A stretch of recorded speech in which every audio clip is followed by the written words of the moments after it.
മറ്റു വാർത്തകളിലേക്ക് ഇടുക്കി രാജാക്കാടിൽ അയൽവാസികൾ തമ്മിൽ സംഘർഷം, വഴിത്തർക്കത്തെ തുടർന്നുണ്ടായ ആക്രമണത്തിൽ സ്ത്രീകൾക്കുൾപ്പെടെ പരിക്കേറ്റു. ദൃശ്യങ്ങൾ പുറത്തുവന്നു.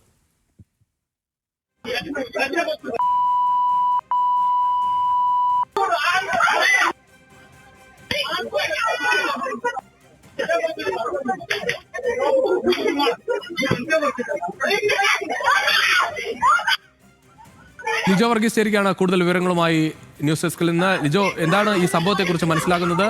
വിശദാംശങ്ങൾ.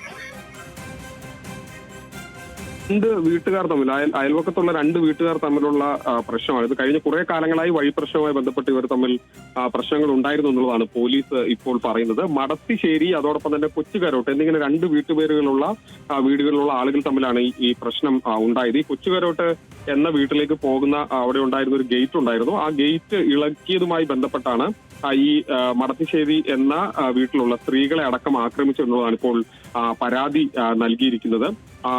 ഇത് സുധാ ബാബു, അവരുടെ മക്കളായ ശ്രുതി സാബു, അതോടൊപ്പം തന്നെ സുധയുടെ ജ്യേഷ്ഠത്തെയായിട്ടുള്ള പൊന്നമ്മ, അവരുടെ ഒരു അയൽവാസി ബിന്ദുവിന്റെ മകൾ കൃഷ്ണപ്രിയ എന്നിങ്ങനെ ആ പ്രദേശത്ത് ആ വീടുകളിൽ ഉണ്ടായിരുന്ന സ്ത്രീകൾക്കൊക്കെ മർദ്ദനമേറ്റുണ്ട്. നമ്മൾ ദൃശ്യങ്ങളിൽ കാണുന്ന പോലെ ഒരുപാട് വടിയും കമ്പും കല്ലൊക്കെ ഉപയോഗിച്ചുകൊണ്ടുള്ള ആക്രമണം പരസ്പരം ഉണ്ടാവുന്നത് കാണാം. ഏതായാലും പോലീസിൽ ഇപ്പോൾ കേസ് കൊടുത്തിട്ടുണ്ട്. ഈ CCTV അടക്കം പരിശോധിച്ച് ഇക്കാര്യത്തിൽ നടപടി സ്വീകരിക്കുമെന്നുള്ളതാണ് പോലീസ് ഇപ്പോൾ വ്യക്തമാക്കുന്നത്.